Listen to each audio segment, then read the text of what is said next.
My name is Podcast Bot 8000. Stop there.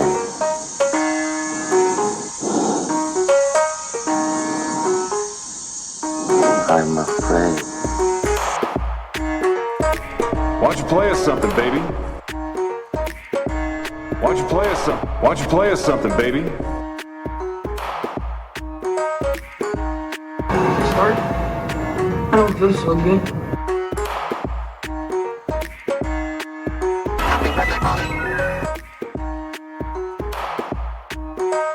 It's fucking molten! Do you like this part right here where I'm slamming on the keys?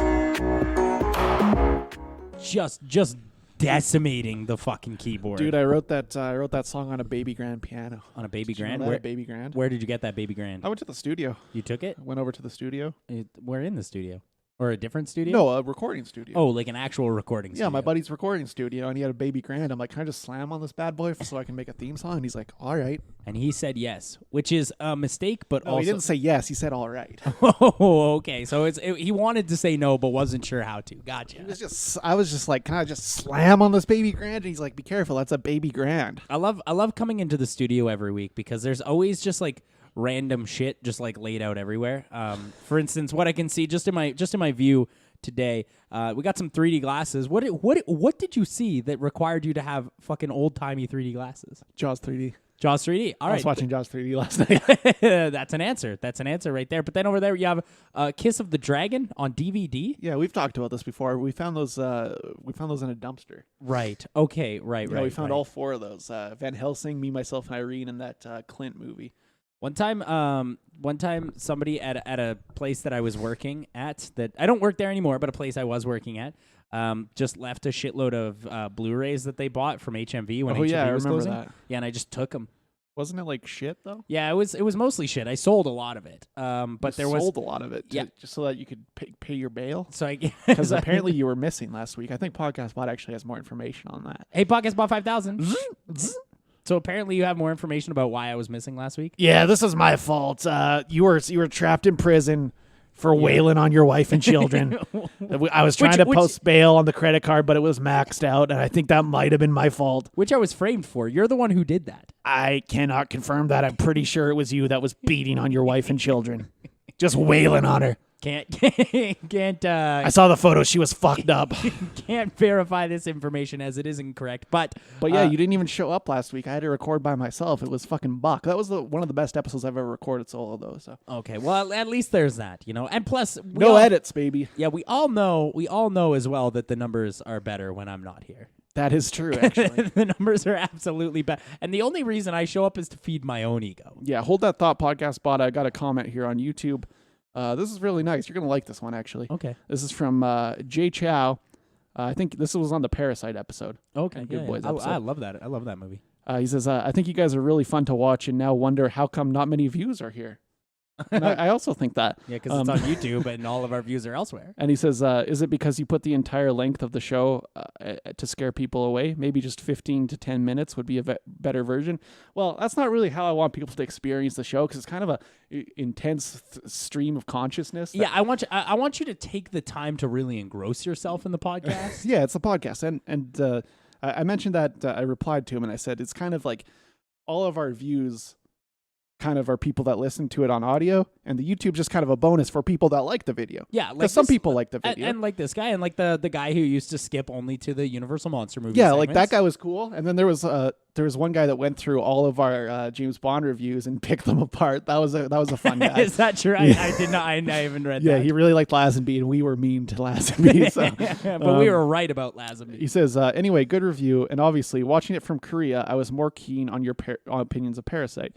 I found it interesting. You both gave it a higher score than me, 4 out of 5, when considering the fact that the translation probably wasn't perfect, or maybe it's not possible to be perfect.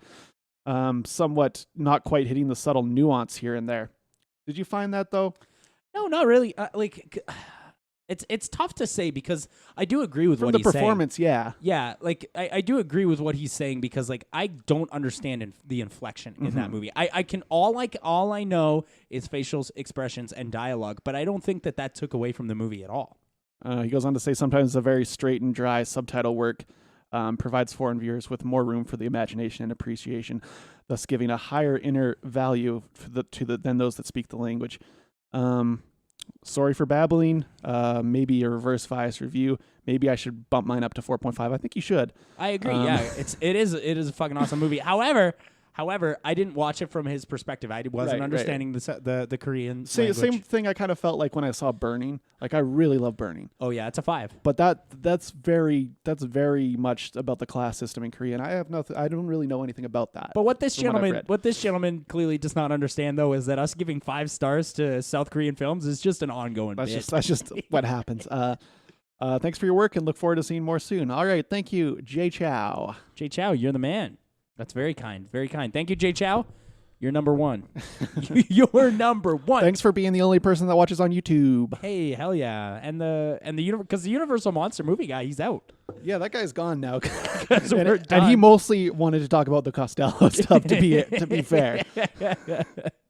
Which is correct, which is the right move to make. Hey, Podcast Bot 5000. hey, buddy, you got to settle down. I'm really horned up. Sit. I'm really horned up because my Black Panther came out this week. The Joker. Oh, okay. All right. I don't want to know any more about. I am Podcast Bot, and I might be an incel. Anyway, you're also going to be talking about some horror because it's Spooky-tober proper. Welcome to Spooky-tober proper. This is Spooky-tober proper. We've got one of our favorites actually, Alexandra Aja. Oh yeah, with Kral of the Hills Have Eyes. Of the Hills Have Eyes and High Tension and Horns. Remember High Tension? I do remember Horns. High Tension. Yeah. Horns remember Piranha 3 Double D? I do remember Piranha 3 Double D. We also are diving back into the Conjuring verse for about the 4th time this year for whatever reason. They can't stop fucking making these things. With Annabelle Comes Home, and that's right, everybody. Stephen King time. It's Stephen King. Stephen King. Yes. So Chadley, you made the first pick of the year. Yeah, I did. And you went with Stand By Me. Yep. What was your thought process behind that one? My thought process behind this one, because we have something really cool planned for not only next October but for next year that's going to limit us from doing the Stephen King stuff next year. So realistically, this may not be the last year that we do it, but it's going to be 2 more years until we do it again, at the very least. That's a while. So that's at least 200 episodes. It's a while. So now I'm looking through all the Stephen King movies that we have never reviewed on this show. There's a couple big ones, eh? That maybe I just want to watch. Maybe they're not the scariest films. Yeah. Maybe they're not even considered horror films, but they're just I want to close out as much of King as possible, and I think that includes his drama. I just realized what that means. What's that? You're going to make me watch Shawshank. Hey, I might, but maybe I won't. Who knows? Fuck, bro. It's funny if I do because that movie is 3 hours, and that's why it's funny. Look, I'm fine with watching Green Mile, but you're going to make me watch fucking Shawshank, brother. Green Mile? You mean The Shining 1.5? Hell yeah. Hell yeah. So that was sort of my thought process. All right, fair enough. Checking out Stand By Me. And we'll talk about it later, but the one that we've decided upon for next week, same sort of thing. It's not exactly the scariest movie, but it's a Stephen King blind spot on this show that's considered extremely good. And we'll talk about that, obviously, a little bit later when we have Podcast Bot 8000 on. Perfect. Our best friend, your best friend. Well. My worst enemy. Well. Well. Yeah. All right, so obviously, as Podcast Bot 5000 had mentioned earlier, the first movie that we are going to be talking about today is called Joker. Oh yeah. Yeah, this is highly anticipated. Mediocre white dude's Black Panther, you mean? Yes, that's good. Exactly that. So let's get into the meat and bones of Joker. Obviously, this is a movie set in Gotham, DC. Is it DC? It's not DCEU. I think it's just new Batman. It's just a movie. Yeah, like it's just a movie. Sometimes movies are just allowed to be movies, and they don't have to be a part of something. I know, which is nice, because like we kind of forgot that, and the studios forgot that, and then DC was just like. The thing with DC was their universe sucked, so they're like, Why don't we take a different approach? Well, what I like about DC is what they're doing right now is that they know that they fucked up the universe, but they're just riding the train. They're like, While we still- can bang out a couple more Suicide Squads and Harley Quinn movies. Yeah, while simultaneously starting a new universe with the same characters. Yeah. Pretty bananas, guys. Pretty crazy. They're using the same characters. But that's I wonder if the Batman movie is gonna. What's that gonna be like? I wonder. Well, I mean, it's what's the guy, the Planet of the Apes guy? Matt Reeves. Matt Reeves. So it's Matt Reeves, so it's probably gonna fuck. Yeah, no, I think that, but I wonder if it's gonna be connected to anything. I've heard rumblings that it's supposedly semi-connected to this. Well, we'll see. Now the producers have said that it's not, but that seems like a lie to me. Because it is like the perfect setup for. Yeah, for a Batman movie. especially with the way that with because this it's movie basically ends. a first act. Yeah. So let's jump into this movie. Now, before we really get into the meat and bones of this movie, I just want to make this very clear. I really like this movie. Yeah, you're happy to be a part of the discourse. Yeah, I do. I really like this movie. But I liked it also. I read a lot of 5-star reviews, and let me tell you something. It ain't that. And it's not that for one very specific reason, is that Todd Phillips was involved with this. And the guy can't fucking have a drop of nuance in his film. There's no subtlety. We were talking about this earlier, but if you watched War Dogs, there's absolutely zero metaphor in that movie. Yeah, no subcontext. It's a there's- great movie. There's no subtext, even less than a Michael Bay movie. So technically, Michael Bay is a better director than Todd Phillips, just from a technique standpoint. Well, Todd Phillips is a comedy director, and he was like, "Oh, I'm gonna make dramas," and then someone was like, "Oh no, you got to have a bit more skill to do that," and he's like, "No, I don't." Hello, I'm Peter Farrelly. Yeah, yeah, Peter Farley. I'm gonna make fucking Green Room and win an Oscar. I just had to take this fucking wristband off because we got wristband. At the critics screening of Joker, they made Really us wear wild. like this wristband. But they gave us a ticket and a wristband, and Guys, give me one. I don't think we didn't use the wristband for anything. The guy asked them if we had them. Guy asked like the crowd. He's like, "Everybody got their wristbands?" And we were like, "I guess." Sure. He's like, "Let's see those wristbands, baby." He's also the guy that every time we sit up front, he's like, "Do you guys want to sit at the back?" It's like, No, No. we were the first people in here. We chose to sit at the no, front. we want to sit at the front because that's Yeah. where we sit. I'd like to see the movie. Dude, I can't believe people just don't understand the cinematic experience. Yeah. It's like, sit up front, bitch. If you're sitting at the back, you got two problems. Number one, you're seeing cell phones. But number two, you might as well just be watching it at home at that point because you're so far back. That's a 42-inch TV right there. from that. My view. eyesight's also bad, so I like to stand up. I like to sit up front. You know, my eyesight is not bad, but it will be. It will be soon because all you do is look at screens all day. Yeah, it's my job. My job to look at screens Absolutely, all day. me too. Yeah, so yeah, there's no nuance in this movie. And here's the thing about this movie is that it does feel like there's moments where there's going to be subtlety. Yeah. And then the Joker just says Then it. he just says that's he just says what drove me crazy Yeah. because there was room for it, and this is a pretty nuanced piece. Yeah. In theory, it's about a fucking guy losing his mind and then fucking killing people in society. Yeah. Now let me make one thing super clear about this movie for people who are like, I'm gonna go see it because it's a superhero movie, and I'm sure there's lots of people who are going to do that. Let me make something super clear. This movie is not entertaining. That doesn't mean it's bad. Yeah, that's the exact same thing for Add a Star. If you think you're going into that to see a space movie with Brad Pitt, no, you're not. You're seeing something else. This movie is not entertaining. It is relentlessly depressing. Sure, it's nihilistic. It's super nihilistic. It's horrifically it's vile. Like, this is a vile piece of work. Yeah, Joaquin looks like he reeks, dude. Yeah, he's Joaquin. Here's the thing: is that Joaquin usually looks like he stinks, but it looks like they asked him to stop showering. He definitely reeks. They asked him to shower less, at the very least. You know what's funny? I've heard Matthew McConaughey reeks Really? in real life because he doesn't shower and uses like herbal deodorants and stuff, but he doesn't look like he reeks. No, Whereas Joaquin looks like he fucking stinks, Yeah, dude. yeah, he might smell like flowers. Who knows? And especially because, here's the thing: he's sweating so much in this movie. Oh, they were dumping buckets. There was like Dog Day Afternoon out here, dude. Yeah, It was like 12 Angry Men, dude. Now let's transition into that.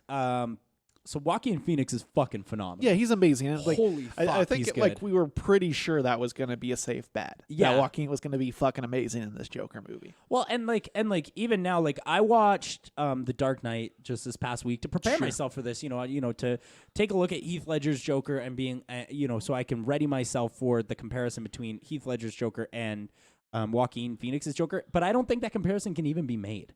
Like they're so different. They're so wickedly different. They're different characters. Right. Because it does, like to me, it almost doesn't even feel like a Joker movie. No, like, it doesn't even feel like it's about Joker. Like, it doesn't have to be. It's honestly, this movie is just about a guy who's trying to find a way to kill himself in a way that makes everybody feel bad. Like that's what he's trying to kill himself, and he wants everybody to see it. That's what this whole movie is about. Let me be clear. Yeah, that's what this movie is about, and it's a little. Here's the thing about this movie. I love the first maybe 2 acts. Like I love it. The third act, I'm less interested in. Well, it's kind of like a out of control spiral. Yeah, that he's in, and that's like I get it. But also like it never accumulates to anything. Yeah, nothing is ever. And then like they also introduced this concept of this movie that's kind of confusing. I mean, mostly you get it, but they introduced this concept that some of the stuff that you're seeing on screen is just delusion. Yeah. But then you're like, but what actually is real and what is delusion? Because like you find out later that such and such event is delusion, and you're like, oh well, if that was delusion, then this amazing thing that happened to him must also be delusion. Well, but it ain't. But that's intentional, right? So that you don't know what's happening by the climax. Yeah. Like, you don't know if it's real or not. Yeah, and because like it has to be, like the climax has to be real, just because like there are events up there that the events in the climax that of course would lead to. It doesn't have to be real. The Batman movie, but I mean, well, but I'm talking about like once he's on the talk show and stuff. Like, yeah, that could also be delusion, up until a point. Yeah, it could be. It could be. That's the point, though. That's what they were setting up for, because they had him imagining being on the show so much that once he actually is on the show, you're like, is he actually on the show? Is he on the show? But here's the weird thing about like when he's actually finally on the show, is that he's saying all these things. This is the big issue with this movie, is that this movie spends so much time with this character, and then they don't do anything to make you like him, and then they beg you to like him. I think they thought maybe this is just did Phillips write this? I don't know. I don't think so. Because it feels like they thought that the Joker in Society speech had more impact than it does. Yes. To me, it comes off as fucking corny and fucking incel fantasy. This entire movie does. It's self-deprecating. It's pity. You know, it's somebody going out there begging everyone for pity, and that's not. I don't think it's a movie that I think they thought was edgier than it is. And I think even like the people that are losing their minds over this movie, like causing shootings and stuff, there's not going to be any shootings. Yeah, I don't. It's not. I don't think so. It's not even that. It's not even that good. Like it's not even that well structured of a movie, to be honest. I do think that it could, like, it possibly has the mention of glorifying random acts of violence. Sure, much like Taxi Driver, but it's not Taxi Driver. That's the thing. Like, because by the end, you do feel for Travis Bickle. At the end of this, I don't really give a shit about the Joker. Yeah, I completely agree. Like, if the Joker was dead at the end of this movie, I'd be like, good. Yeah, good. He deserved it. Yeah, he's a really, really but no, shitty guy. They're like, no, he's the hero. That's like, what? Well, and he's I don't know about that. And like to be fair, like he's had a shitty life. Like that's the point that they're trying to make, is like he's had a shitty life and that's why he's a shitty person. But I don't buy that. I don't think that's the way that works, you know. You don't have permission to be shittier because shitty things happen to you. And that's like the point this movie's trying to make. So it is like... Sure. It's like the opposite of the Danny Trejo documentary that I saw, where he had like the shittiest childhood of all time and now is the most famous Mexican-American actor of all time. And he's so happy. And he's like, everything is because I'm nice to people. One thing I did like about this movie, though, is that it does really illustrate like a different side to the Batman story that you might not think of, especially because Joker is the antithesis to Batman. Yeah. And this movie makes that, like, again, unsubtly, very, very clear to you. Right, and it almost goes into places that are too obvious, and I'm glad it didn't go there. Yeah. When it comes to like who the Joker's father is and whatnot, I was actually surprised they didn't start screaming Martha up on this motherfucker. To be quite honest, Martha. But there was so many times when I was watching this movie, I'm like, oh, they went that route. Yeah, Or yeah. something. I'm like, oh, for Yeah, fuck's especially like when you first find out like who potentially his father could be. I was like, oh my fucking God, are you shitting me? Like, this is dumb and it's corny and it doesn't need to be in here. Thankfully, they did some work to make it a little bit better. I don't know if it did though, because like it's even though it didn't go the obvious route, it's still the obvious route because you know what the fuck happens in Batman. Yeah, that's true. And there's still And like it stays pretty close to Batman. I thought it was gonna be like way crazier. yeah, way different. But here's the thing: is that I also don't know if like with a story like this, I don't even know that you need to have Batman in it at all. I don't think so. Yeah, but this movie does. Well, you know, kind of. but you had a problem with like Gotham Yeah, I wasn't a big Gotham man. because you're like, how could you have a show called Gotham without Batman, the Joker? Yeah, you seen the movie? You can do it. Yeah, I do. I think you can do it. I just think Gotham is badly written. Yeah, but that's because it's a CW show. You know, Yeah, it's like they're all kind of like that. Yeah, dude. Yeah, dude. I saw people raving on fucking Facebook today about how good The Flash is, and I was like, well, The Flash is not good. Yeah, Any that show ain't that it. has 23 episodes a season for 8 seasons isn't good. It can't be. It simply can't be. 23 episodes, 45 minutes at a time. I watched like 2 seasons and I'm like, I can't watch anymore. They're 45 they're hour-long episodes. And they all say the same thing. And there's 23 episodes a season. Go fuck yourself. And then you have to watch all of Arrow and all of fucking Supergirl. You have to watch all of it because they always cross over now. Yeah. So it's But to be fair, like I genuinely believe that maybe like the first act, maybe the first 2 acts of Joker are fucking amazing. Like I think it's really, really good. Like the way that you follow this character, you don't like him, yeah. but you are interested in him. Sure, he's interesting. You are interested in him. Joaquin's chewing up the scenery. The Yeah. guy's fucking impressive. Exactly. As soon as the movie starts begging you to like this shitty character, yeah, that's what I am that's what happy he didn't fuck. Yeah, I'm also happy. He almost fucked, kind of. Well, that wasn't real. Yeah, not real. He may have raped. Maybe he almost did. Do you think, like, because there's been so much outrage with this movie, do you really think that people are going to misinterpret this so badly? I sure do. Like a Taxi Driver. Because this movie's about class divide, dude. And everybody in the world thinks that they're owed more. And that's what the theme of this movie is that everyone in the world thinks they're owed more than what they have. But do you think people are going to misinterpret that to the Joker's the good guy? Yes, I absolutely do, because that's almost how the movie's written. There's even points in this movie where like they call him a vigilante. They call Joker a vigilante in this movie. That's what I mean by he's the antithesis to Batman. Yeah. I get all that, and I think you're right. But I don't think people are going to like. All right, maybe they are. Yeah, I think you misunderstand how dumb people are. I don't think people are going to shoot up a theater from fucking Joker. I don't think there's going to be. That's going to happen. I don't think there's going to be any sort of change about the way fucking dudes that can't get laid like start dressing up as Joker. Well, and this narrative is so because he's specific. a fucking loser, dude. Yeah, it's like how can you like him when he's a fucking loser? You know. He's a loser and he's shitty, you know? He's a shitty guy. Yeah. He does shitty things all the time. He brought a fucking gun to a children's hospital. He just keeps killing people. Yeah, he's a and all of the kills are fucking awesome. Yeah. To be fair. To be fair, yeah, like a lot of the kills, because it almost looks like especially at first, like that first scene where he kills people, it's fucking like bananas. Like my hand was over my mouth. I was like, "Oh my!" You were screaming a lot God. during this one. Yeah, dude.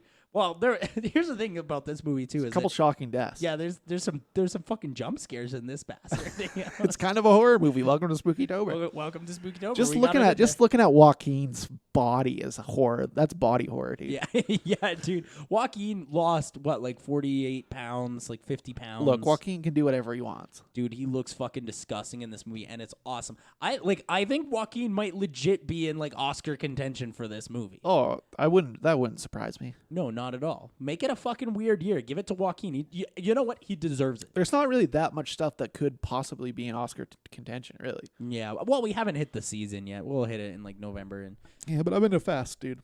fucking Judy's the only thing that's pitching up. Hey, you guys, if you could give Best Picture to Dr. Sleep, that would be great. Oh, that'd be fucking because sick. Because dude. The Shining wasn't even nominated, and y'all need to make. Dude, up every for time that. I see that trailer, I get fucking hard, dude. When I Dude.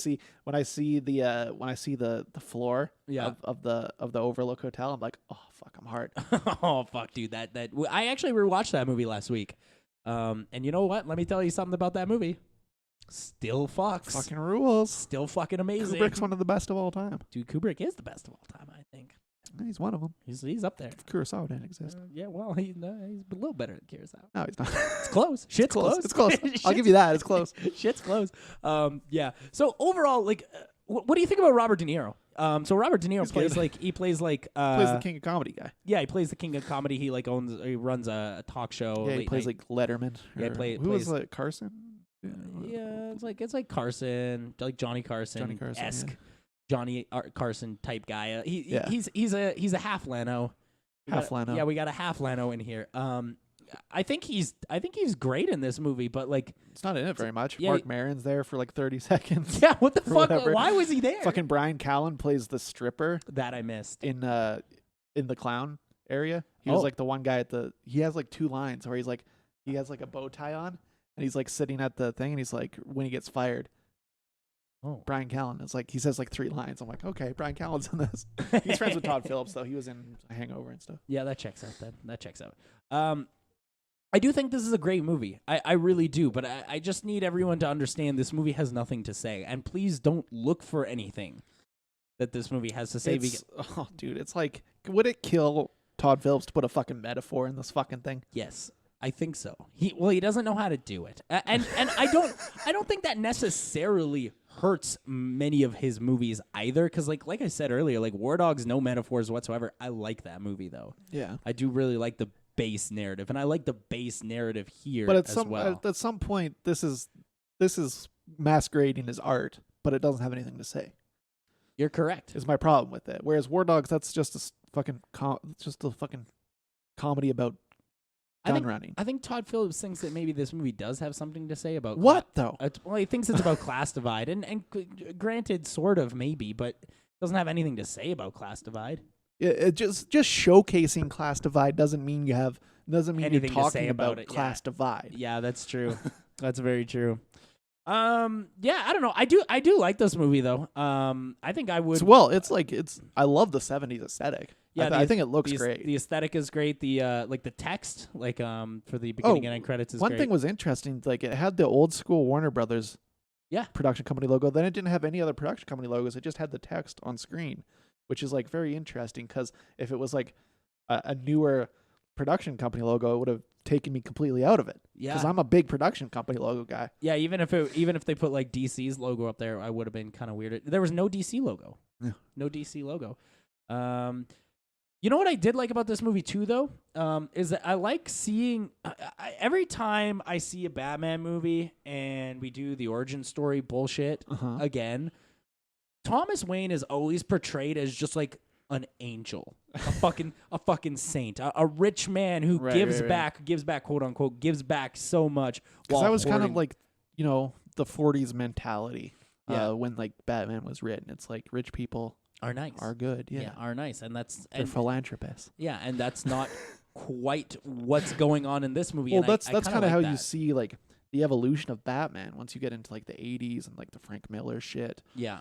and how it's kind of became gritty. And you know? here's what I want to know is that this movie takes place in the 70s, which is Jesus fucking Christ. Just keep going. This movie takes place in the 70s, which is pretty wicked, and the aesthetic is great.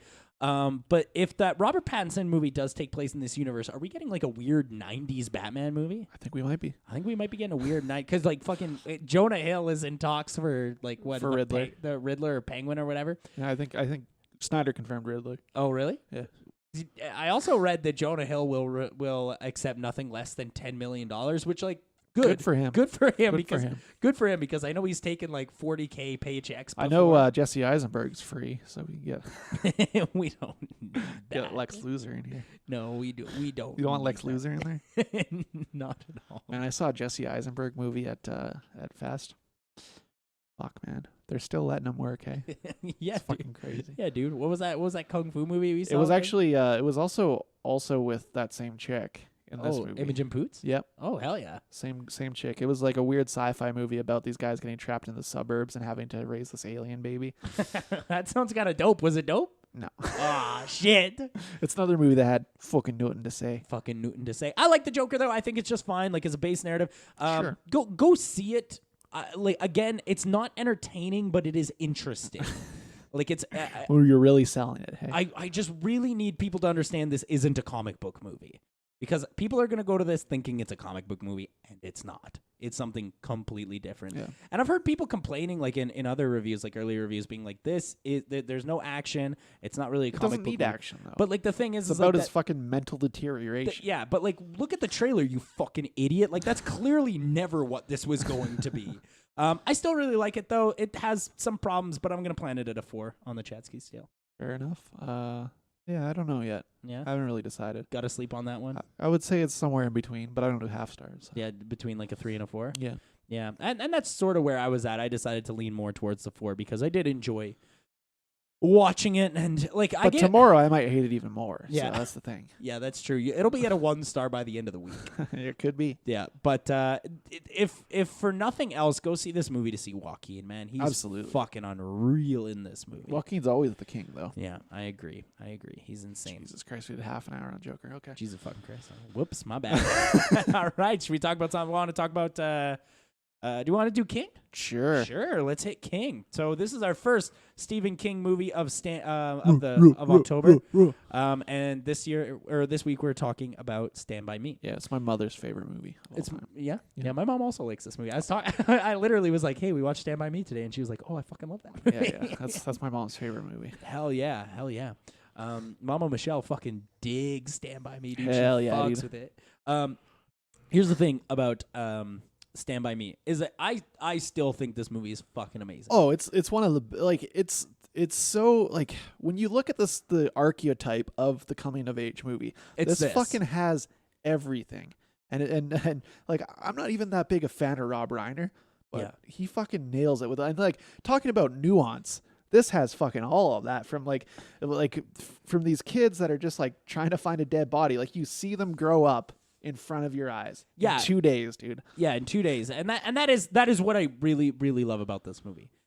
However, like on the other side of it, again, this movie is great. It's really great. I don't know if it does as much for me as it used to, like when I was a kid. That's interesting because this is a movie that completely hinges on nostalgia. Like Yeah. even like with the Richard Gere fucking voiceover, they talk about like how I never had friends like that. Like when I was 12 years old, and no one does. Like Yeah. that's so ingrained in the narrative that it's like such a nostalgic movie. It's about your childhood and about growing up, and it's like I didn't have any friends growing up. oh, that's true because you're a fucking loser still to this day.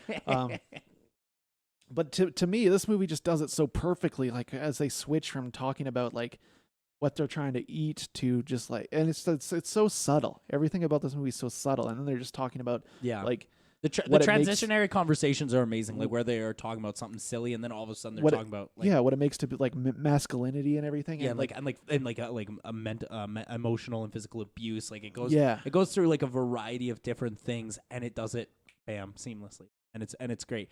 Performances here are pretty good. pretty good. Yeah. I think that's about the best you can get out of these fucking guys.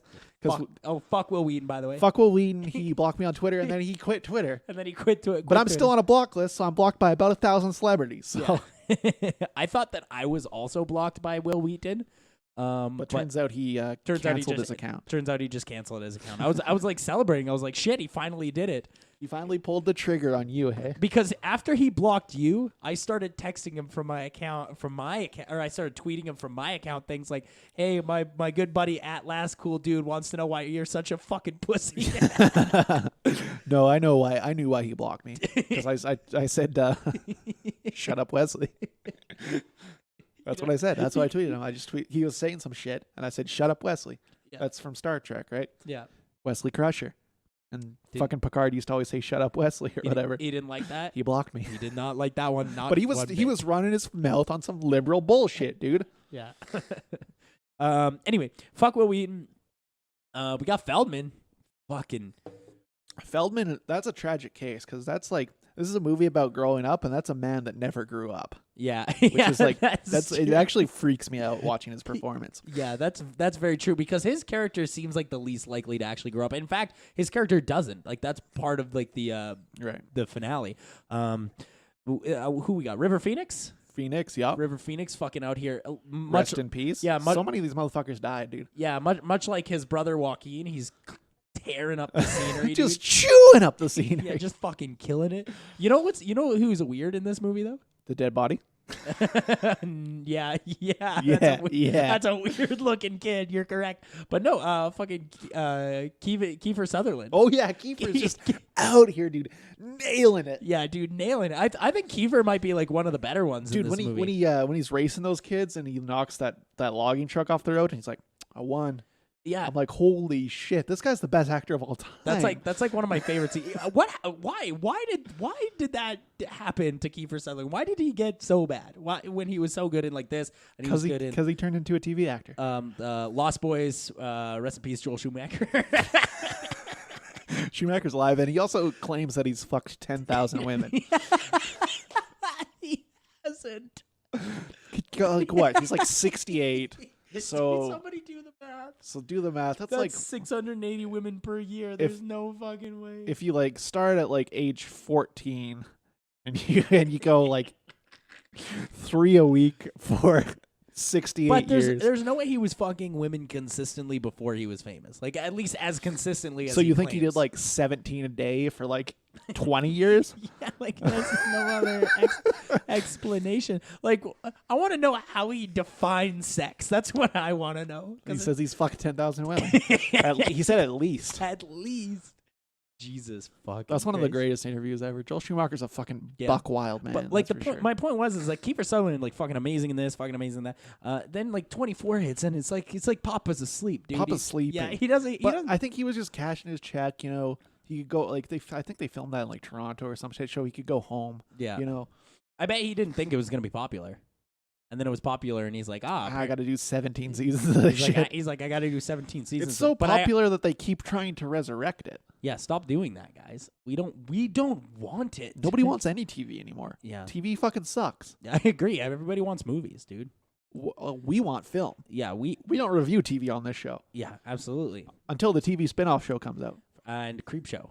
Creep Show, yeah. Have Yeah. you been watching? I have not, but For the first episode's good. is it? Yeah, I read a review on it. Said it was fucking awesome. They're doing that weekly drop though, and that I can't. I like to just watch them all. Just let me see it. Just let me fucking see it. Shudder. Just let me look at it. Shudder's doing great shit though. They're like buying everybody in the Yeah. horror game. They're like, They you want bought to do this? They bought Mandy right away. Yeah, they did. And they just released that Korean movie, One Cut of the Dead, Oh, I haven't. from a couple years ago that just couldn't get release, and it's like a zombie movie, and apparently it's amazing. And Shudder's like, nobody wants this. Nobody wants this at all. Hey, nobody wanted Train to Busan? Snag it. Snag it. Dude, I thought Netflix produced Train to Busan, but it's on Shudder. Well, no, Netflix didn't produce it, but it was on Japanese Netflix like a week or like a couple months before it was even released in theaters here. Oh. So that somebody ripped it and put it on the internet, and you watched that pirated copy clearly because you think it was produced by Netflix. Oh, yeah, you might be right. Shit. Fucking illegal. Fucking so illegal. I paid for it. Yeah, careful what you say though. Netflix is in the hole and they will sue. Netflix gonna sue us? We're one of the biggest proponents of their films. Yeah, that's very true. People are watching your shit because you think that anybody else would have watched that Orson Welles movie if we hadn't told them about it? Yeah, nobody I knew. don't fucking Nobody think knew so, it came Netflix. out. Fucking you telling me that people are gonna know about a John Huston movie in 2019? I don't think so. Okay, I'm sorry. You, John Huston and Dennis Hopper. You think a lot of people are thinking about Nobody. Fat City in 2019? You think people are thinking about Orson Welles eating creamsicles? Dude, that guy ate a lot of fudgesicles. Fuck yeah. Anyway, God, he was big. Anyway, back to Stand By Me. Just back to my point here. I don't know if this does as much for me because I do get. Why do you think that is though? I don't know because like when I was a kid, it did a lot for me. Like Which is weird because it's not directed to kids. It's directed to more of an adult crowd, and that's the point of the narrative. Yeah. The narration. But I think you do see different things when you're a kid. Yeah, I watching agree. these movies. And I think I was more equating like all jokes aside, like I did have friends when I was a kid, Yeah. and I was able to equate them to my friends as a kid, like at that time. Sure. But I don't. I think back to the people that I was friends with at that time, and I'm not really friends with them, and not even like even in like a passing way, Yeah. And so like I don't feel nostalgia for those friendships anymore. And maybe that's why. Maybe it's a personal thing. I also think that sometimes the movie gets a little gummed up in dialogue, which is fine for a movie like this, but there's not enough like shit happening because they're just walking. It's like fucking. But I think that's the point, though. Yeah. It's about them discovering who the fuck they are in 2 days. Yeah. You know? And I agree. But yeah, it's like you have like your awesome scenes, like your the golden retriever scene. That's Yeah. great.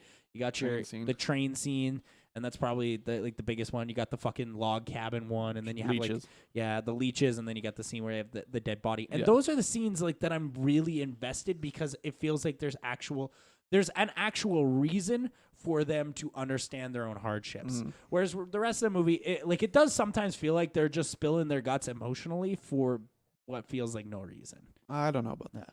Yeah. But I still really like this movie. Yeah, it's fucking fantastic. To me, this is one of like, there's like maybe 10 movies that I'm like, this is a good time movie. Yeah. And a good time movie. My buddy BSB on Good Time with on Robert Letterboxd, Pattinson. he was talking about this on his Twitch stream the other day. He was talking about how he thinks Predator is such a good time movie, where it's like you're always going to enjoy it. You're going to sit down, have a beer, watch Stand By Me. It's going to be a good time. This is a good time movie. Yeah. I agree.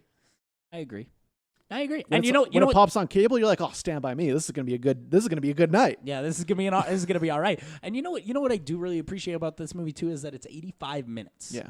So at the very least, Also, like, because like if you look at the book right here, yeah, 179 pages. yeah, it's very very very. It's not short. a lot of content there, but, Yeah. but they somehow make it emotional enough that you give a shit about these fucking four guys. These fucking four babbies, dude. These infantos. Yeah. Yeah, no, like half an hour on that shit too. Yeah, apparently. No, I still really like this movie. I don't like it as much as I used to, so I am gonna amend my original 5-star review down to a 4. But I still think again it's a 4-star movie, and I really like it. 5-star for me. It's a good time movie. 5-star. It's a good time. Yeah, crack a brewski. Watch some Stand By Me. Dude, I almost forgot to watch it, actually, because it was like you're like, we got to record this right after Joker. I'm like, oh, okay. I was gonna spread these out, but then I watched like the other two, and then this morning I woke up. I'm like, oh fuck, I forgot to watch that, so I watched it this morning, and it was a good time. Yeah, you had a good time, dude. You poured yourself some Lucky Charms. You had a good time. Yeah.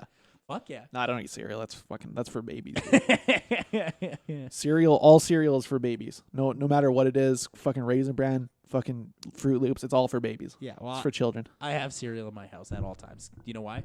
Because you're a baby. Because I'm a baby. Because you're a little baby man. I'm an infanto, dude. Yeah. Did your wife that you beat have to change your diapers? Have to change your diapers? Do you get Podcast Spot 8000 over there to change your diapers, you little baby man? Well, someone changes my diapers, but let's talk about Alexander Aja. Oh, Alexander Aja? Aja? Is that how that said? Aja? Yeah. Alexander Aja.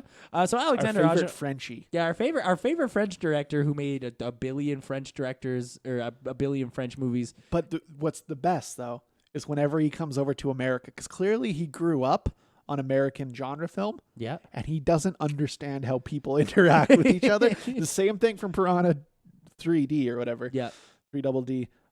It's just like people, like it's almost so much a stereotype of old school genre films that it's like fucking isn't. It's going back on the Rolodex. Yeah. Yeah, no, I agree with that. Hills Have Eyes is another really great example of exactly what you were saying. Yep, that's another one. It's like nobody interacts with each other the way it's but like they do. It's like Yargos. They do interact. Yeah, it is like Yargos actually, but they do interact like how horror movie people interact. Yes. Because he clearly Watches- learned yeah. English by watching like Friday the 13th and shit. And like Nightmare on Elm Street. Yeah, and like monster flicks, because like he's done quite a few now where it's been like, you know, like piranhas or alligators or whatever. Well, There's so many alligators. Well, and here's the thing about those movies, that the movies that he's done that are American. Yeah. Maybe with the exception of Piranha 3 Triple D, they're usually pretty good. They're pretty watchable. Yeah, like Horns I like a lot. Yeah. Hills Have Eyes is fun. It's pretty watchable. Yeah, it's fun.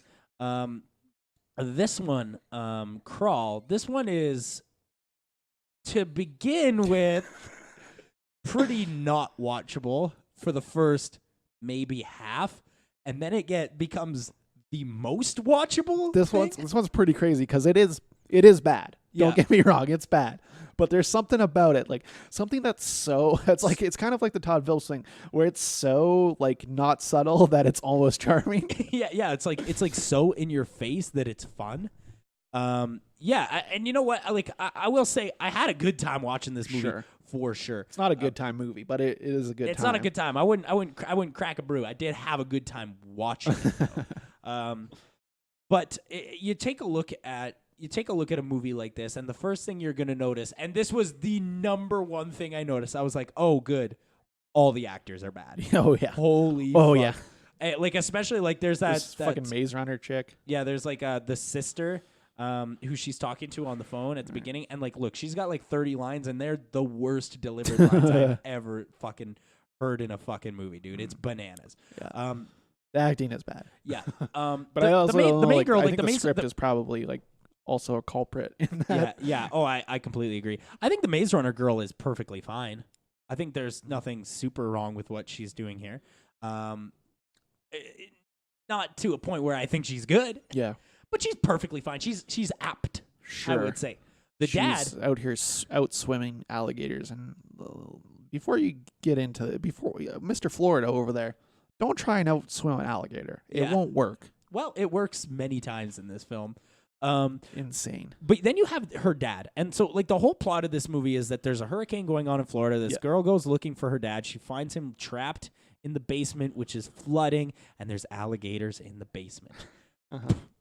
Fucking bananas. But it's not even just a basement, it's a crawl space. Yeah. Well, that's why it's called Crawl. That's why it's called Crawl, and that's fun. All right. Sure, absolutely. But dude, one of the funniest fucking things I've ever seen happens in this movie. So this movie she's like a swimmer or whatever. Yeah. And you like gotta have that kind of subplot so she can swim fast. and it keeps like flashing back to like points in her childhood where her dad would be like at the end line, and he'd be like, "You're the best, you're the greatest, you're an apex warrior, an apex predator, like you are the best, you're the greatest, yeah, just keep winning. Winning is important, and the only thing that's important." Yeah, if you ain't first, you're last. Yeah, if you ain't first, you're last. But that's not what I think is so fucking funny. What I do think is funny is that they have the same guy playing the young version of the dad. And they were like, oh, okay, we don't want to do any like de-aging or anything like that. Clearly there was no money involved in this. There's no money. And that's what's weird is like we talk about Alexander Aja, and he mostly makes French movies, but occasionally he comes over to America, like every other one he comes over. Yeah. And he's box office gold. Like this guy is always making money. Like this is 82% on Rotten Tomatoes. This movie did good. Yeah, it did. Which is bananas. But like the funniest part about this whole thing is that when you see the dad for the first time, is that all they've done to make him look older is put a beard on him. Yeah. And then they explain it like as if they needed to. And then they explain it. They're like, "Why you got a beard?" He's like, "'Cause I'm trying to fuck young girls." You know. Me too. Good God. It's really bananas. But then the movie gets into the craziest territory, and that's a territory where they just can't stop being bit by alligators. Yeah, dude.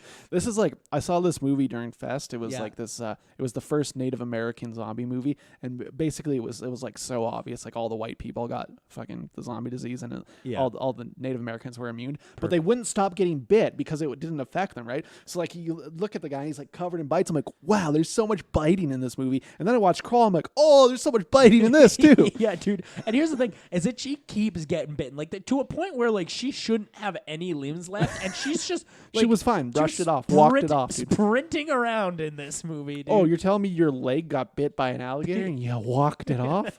Don't think so. I don't think so. Because you don't want to know. You want to know a fun fact about alligators is that when they close their mouths clamp. They don't reopen until they're done what they're they doing. got like there. so much poundage per bite or Yeah. whatever, where they can like open up a fucking soup can. Yeah, so the movie, like, it's pretty insane, and like, cause like at first the whole idea is that they're trapped in this basement and there's one alligator, and as a movie, the thing is that I love about this movie is that the twist in this movie is just that there's more fucking alligators. Dude, and that's the funniest scene in the world when they finally get out of the crawl space and she's on their CB radio. Yeah. She's like, there's so many alligators. There's so many alligators. There's 3 gators down here. She's just screaming about how there's so many alligators. I actually put that in my letterbox review. Yeah, as the there's first line. There's so many alligators. Because so there many is. Yeah, there's so many fucking alligators in this thing. Yeah. And Look, I do love this kind of like monster movie, right? Yeah. Like the kind of like survival movie. Some do it better than others. Obviously, yeah. the shark ones are usually better, but you know, I'll watch an alligator one. this one is a lot like The Shallows, but at the very least, there's 2 fucking people. It did remind me of that a lot. I'm like, Yeah. where's Blake Lively right now? Yeah, at least in this one, there's 2 fucking people so that they can actually have They should have dialogue. just put Blake Lively in it and made it a sequel. The dialogue, by the way, pointless. I don't give a shit about it. Like It's useless. It's because like all of it is like you never loved me enough. This is or a you movie never about loved Mom. about trying to not get killed by an alligator, and that's all it is. Yeah, and it tries to be something about like divorce and Sure. mom and dad Yeah. didn't love each other and it was not your fault that we got divorced. I don't fucking care. I do not care. Yeah, about to this. the point where like one of the themes is if you do better, you won't get bit by alligators.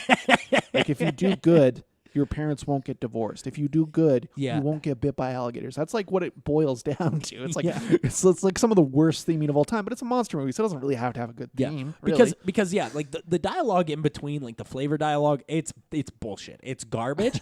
But here's the thing: is that what's really important in this movie is that the alligator stuff is fun, and it fucking is. Yeah, it is. It's really sure it is. fun. Yeah, it's Like wicked the alligator fun. looks bad. Yeah. It looks sci-fi channel-y. You know what? That's actually a good point because it brings me to something that I was thinking when I was watching this movie is that it's very clear that they go back and forth between using CGI and practical, Right. and you can fucking tell because Yeah. the practical stuff looks way better. When he's like swimming a little bit and like they clearly animated it. I'm Yeah, like, yeah. Oh, that looks so fucking bad. And they got the fucking claws behind them for some reason. They're swimming around. That's how they swim. Yeah, I That's could probably could be. accurate. I'm not a lot. I don't- definitely think they accurated the fucking. in the swimming animation. swimming, yeah. But it's certainly It's an just low animation. quality. Yeah, it does. Like the CGI on the alligators looks fucking terrible, but when it's like practical, it looks pretty good. Yeah. Like when the fucking guy is like leaning over the crawl space and the crocodile. Nope, that's a different animal. The alligator jumps up and clamps him down. Yeah, and that's pulls not him in. bad. That's actually a pretty good scene. It looks pretty fucking good. Yeah, and that's a really fun scene. There's also a scene where you see an alligator remove the head off a person. It's Fucking pretty amazing. gory. Yeah, it's But I saw an interview with Aja, and he was like, for people that are fans of like my other horror stuff, yeah. you're gonna be probably upset on how mainstream this is.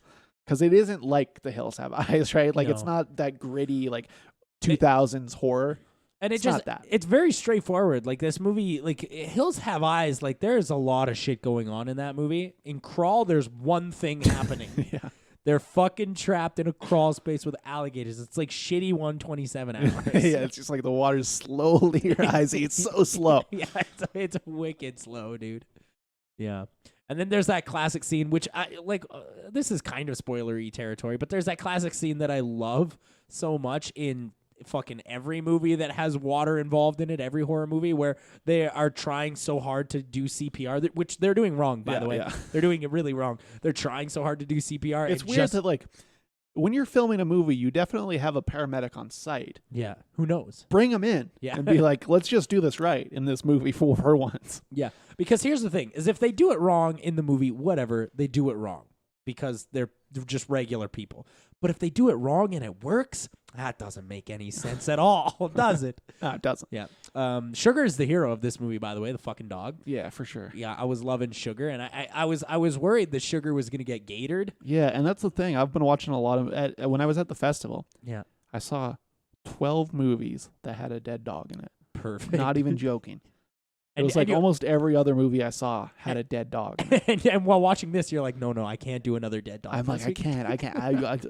I even sent a tweet to the festival. I'm like, did the programmers have a fetish this year? Because 60% of the movies I saw had a dead dog in it, and they're like, we're sorry. I'm like, you don't seem sorry. Yeah, they. I saw that tweet and they were like, we didn't mean to, and I was like, oh, good, they're liars. Oh, you guys are liars. You guys are definitely liars. Clearly, something happened to Brenda's dog this year. This movie's also weird because 70 minutes into this movie, which is 85 minutes, by the way, 75 minutes into this movie, there's a natural conclusion, and then it just Keeps going. keeps going for 15 fucking minutes. That's dude. a real problem with these films, man. Yeah. But then you're also like, yeah, but it's also we're only 60 in. Yeah, we're only 60. Because I remember thinking that too, like the point when they're like, "Get to the boat." I was like, "Get to the boat." We got half an hour left in this cocksucker. Like, what are you talking about? Get to the boat. Don't get to the boat. Yeah, you got Fight the alligator for a little longer. You got to fight the alligators, and then they're just stabbing alligators in the face. Oh, they're just killing yeah, alligators, just dude. wicked killing alligators, man. It's really fun. They trap one in a shower. This movie is fun to watch, but I don't think it's very No, good. it's bad. It's- 2 yeah. stars from me. It's a 3 for me. Oh wow, you liked it more than me. You Yeah. were mad that I picked this. I was mad that you picked it, but then I watched it. I was like, fun enough. I love Spooky-tober, dude. I love Spooky-tober because Because 80s, you love the 80s, hey? yeah, dude. Because even if the movie's shitty, like at the very least, it's kind of fun. Like always, that's how horror works. Because I'm a huge horror fan. I love horror movies. Because like horror movies, even if they're garbage, they're fun. Like Sure. at the very least, they're kind of fun. You know. That's why teenagers like them. Yeah, yeah, that's And very they ruin every screen that I go to. yeah, very true. It Chapter 2, It Chapter 1, fucking Halloween with Jamie Lee Halloween, Curtis. god Holy- damn, that hol- was disrespectful. Holy fuck, Holy dude! shit, I that was thought you were gonna do an assault. I was pretty close. That was the closest I've ever been to doing an assault. I thought you were gonna do a homicide, dude. To a hom? Dude, pull a hom. Yeah, at that point I'd be pulling a murder suey though. 'Cause Yeah, I'm definitely not going to prison. Yeah, true. This guy's out here doing a full Joker. Suey by cop. It's my way. Yeah. So I'm going out, My way, baby. my way, the highway. That's the outsider's way. Oh yeah, I'm gonna Yeah. try and do a suey by cop. I'm gonna, be waving around a pistol when Yeah. I get out of the chase car and they're But- all doing this shit to me. They're all doing this shit. to Remember me. in The Outsiders when he points the fake gun at the cops and they just immediately waste them? Yeah, that's what I want. Classic. That's good. Murder suey. You can just go to the dollar store, just get a fakey look. Oh, I know. Drew's told me exactly how to do it many times. Our cop friend Drew. Yeah, he's told me how to do a murder suey all the time. Well, just like a suey by cop. Yeah, well, he knows the procedures. Let's talk about Annabelle. Drew Comes almost Home. killed a guy one time because he pulled out a fake gun and he said bang. Like yeah, that? I've heard that. While story Drew was before, Drew was kneeling down and looking at something, and some dude came up in a hotel and he was like bang, and he's like he had his fucking finger on the trigger, dude. Yeah. He's like, I almost killed you, bro. Yeah. Fuck. Anyway, Annabelle comes home. Okay. All right. All right. Look, guys. What the fuck? Boy, this is left field for the Conjuring Fuck. Universe. What the fuck? Okay, cool. So here's the thing about Annabelle Comes Home. Again, it's pretty fun. Yeah. Oh yeah. It's This is wicked one of the fun. most extremely watchable things I've seen in quite some time. But also, this is some cartoon shit. Yeah, dude. this is some fucking And Scooby it's Doo like ass they shit. get you in. They're like, the Warrens are back.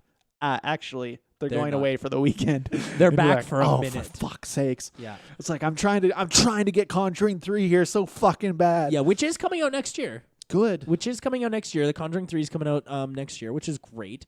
I'm pretty sure there's more that we should be doing before we do Conjuring 3 if we're really doing it the way that they've been doing it. Like if we're really making this a universe, we got get me a Thin Man movie, guy. Where's Or the fucking Crooked Man? Crooked movie? Man? Thin Man's from Charlie's Angels. That's something different.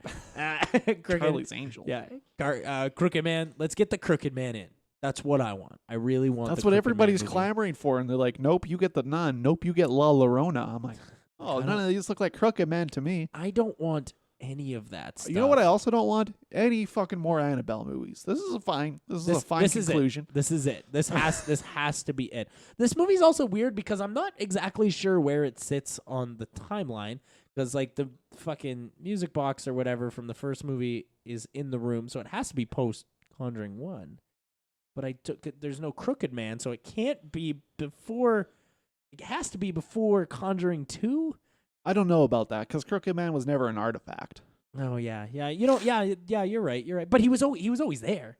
He was there. You know, he was haunted. I don't know about that. This is more of one where they're like, let's introduce some more monsters so that we can make more making movies. these movies. Yeah, so we can keep making these fucking movies. Because this, like, by itself is kind of like a fun sleepover movie. Yeah, like kind of like a spooky sleepover movie. Yeah, where because what this movie is really about is you have the babysitter and the Warren's daughter.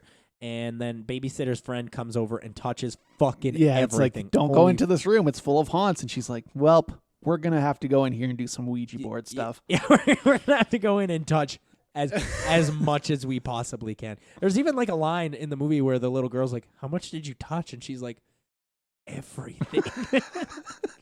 It's like, it's almost too goofy for me to like even watch. But like, I think you could, if you put this movie, like if you took like the last... like maybe like the 45 minutes where shit is happening in this movie and just put it in like ultra fast forward, you could just play and my biggest problem is it takes half an hour to get to the room. It takes a really long time because they're introducing. I looked it up. I paused girls, it. I paused it, right? And I'm like, she's in the room now, 29 minutes. And I'm like, wicked. That's too much. You can like in a horror movie, you need to get there in 20. If not less. There at least has to be something spooky happening, but they do kind of do the intro, the cold open with the Warrens. Yeah, and then there's the ghost girl and stuff. Ghost girl that's following Annabelle, and then she's just been in the car accident. And spooky enough.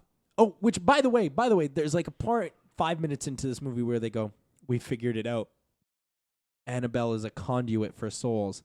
Really, you guys? We're 7 fucking movies into this thing, and this is how long it took you to figure it out? You guys figured it out finally? Holy shit, we're 7 fucking movies in, guys. Yeah. Isn't this your only job? But of course, these are based on real people. And me and my girlfriend, after we watched this, we were having a debate that, like, what do you think about this? Like, these are real people. Like, it's all hocus pocus, right? Like, it's bullshit. No, do you know what last podcast on the left is? It's a horror podcast. They talk about murders and stuff. They have like a really couple good episodes on the Warrens and like how they really did believe this and like how they kind of came up with a bunch of like hucksters and like fake people, but they always like truly believed. Like, there's evidence that they truly believed this stuff was happening.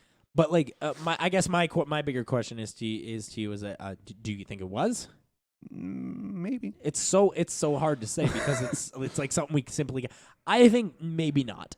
I would lean towards probably not. Yeah, it's like the whole exorcism thing, right? Like that's mostly just like setting people's minds at ease.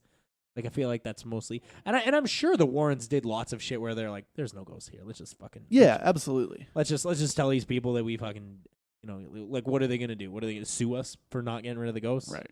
There's no ghosts here anymore. You know. I don't know. It's just like I have heard enough shit that is like genuinely fucking crazy. It's possible. That maybe. Yeah, like it's definitely I don't really believe in the nun or the Crooked Man, but they're scary. Yeah. You know, so super spooky for sure. What's the new one? The Ferryman?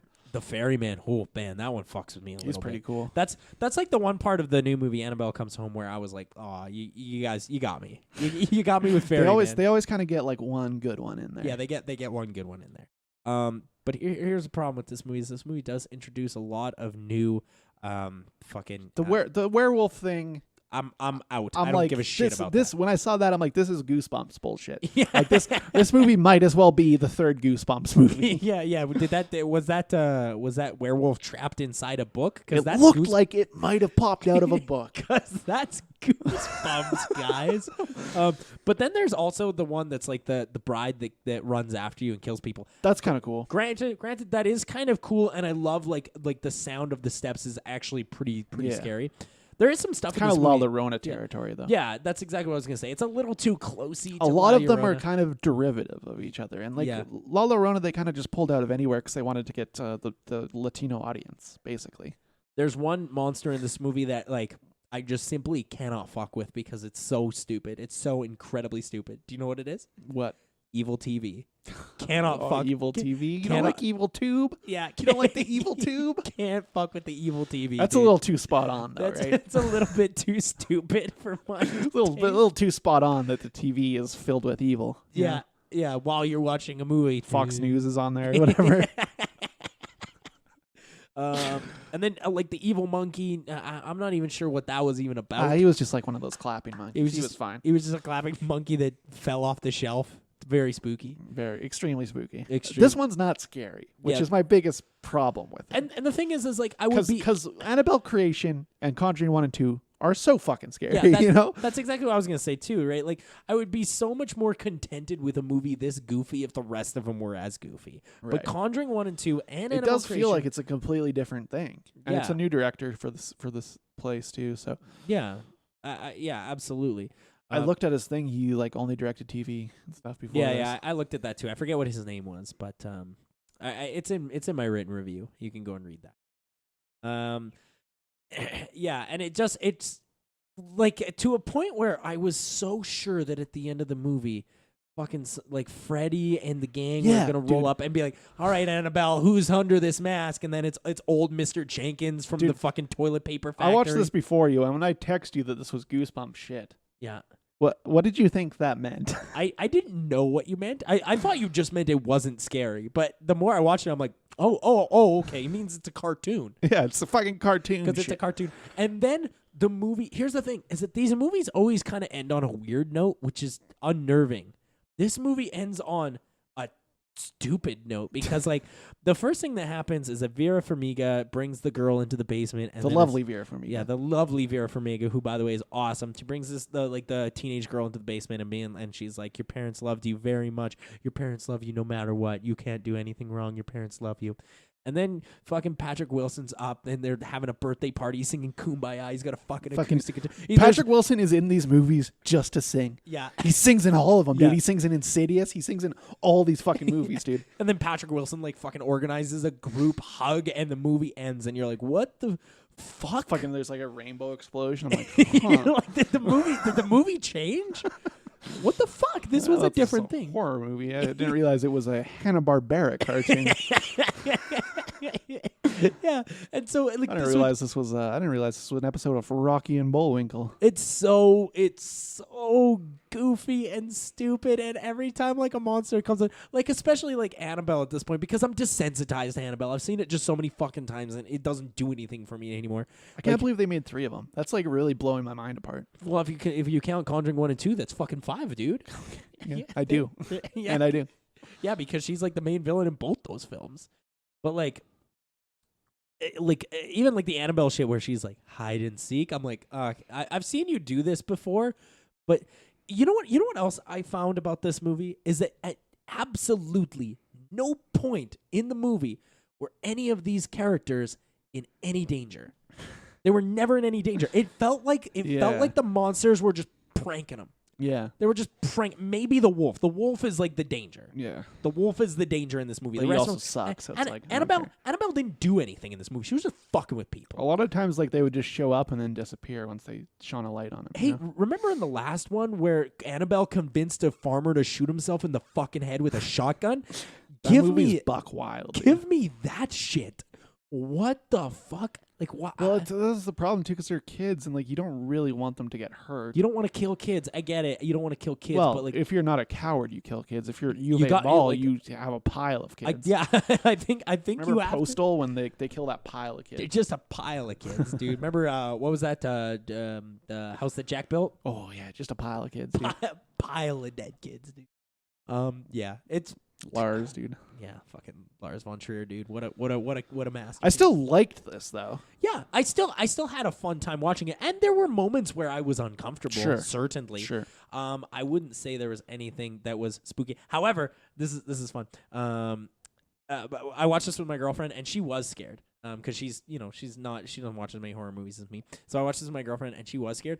And like halfway through the movie, there was like we have a sequin pillow, and it was on the ground with the sequin facing down. So I just started very gently using my foot to scratch across the floor, and she'd be like, "What the fuck was that?" And I'd be like, "What? I didn't hear." She still doesn't know I did this. I'd be like, "What the fuck are you? What are you talking about?" And she was freaking the fuck out. It was hilarious to me. Very good. Very good content. 3 stars on the Chatsky scale. 3 stars. 3 Buck stars. says 3 stars. Perfectly fine. Obviously, I think the standout here is Stand By Me for this week. The Yeah, first for week. sure. Stephen King wins week 1 of Spooky-tober. Damn, Stephen King racking up them points. I'm sure he's going to win the rest of the Spooky-tober points as well. But let's talk about trailer trash real quick. Oh, absolutely. Birds of Prey The Emancipation of Harley Quinn. and the Emancipation of Harley Quinn. Full title, please. Okay, so first things first, we're either making a Harley Quinn movie or we're making a Birds of Prey movie. They're different, guys. But Harley Quinn wasn't even in Birds of Prey till I think like 2009 or some shit. But, okay, it's a movie. It's different. Who gives a shit about that? Number one, actual point that I have to make, you got to make me want to watch the movie a little bit, guys. Fuck, this movie looks so bad, and here's why it looks so bad. They're using Suicide Squad as a launch pad. Oh, yeah, that's right. Guys, that movie did like 30%. You got to do something else. It's an Oscar-winning movie. Yeah, that's true.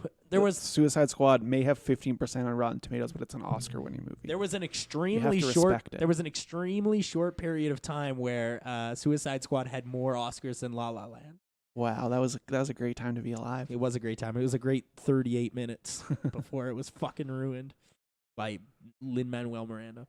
Wow, what a handsome man, though. What- What a handsome Latino man. Yeah, he's a good looking fuckface. That's for sure. Remember when Tech Nine said he used to put him in garbage cans in high school?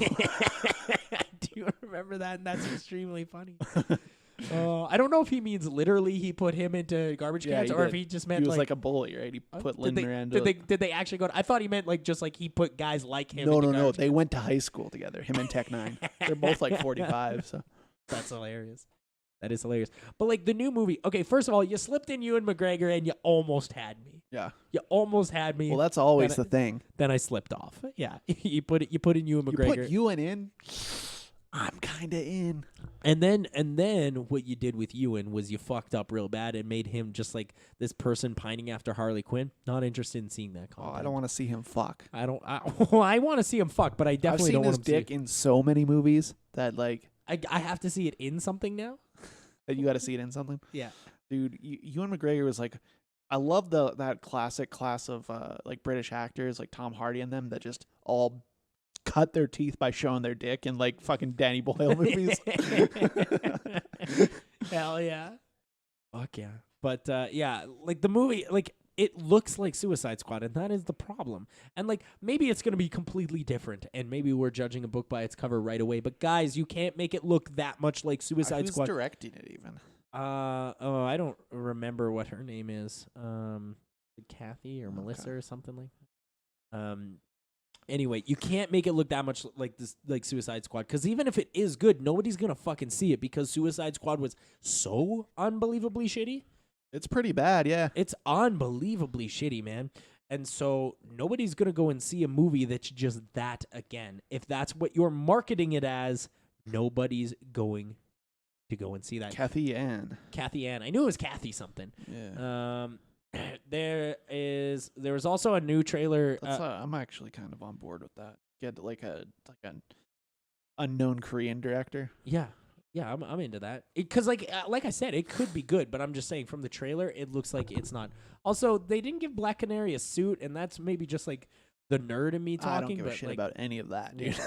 Yeah. Like, I don't care what the superhero looks like or if they even have the right powers, to be completely honest. Like, yeah.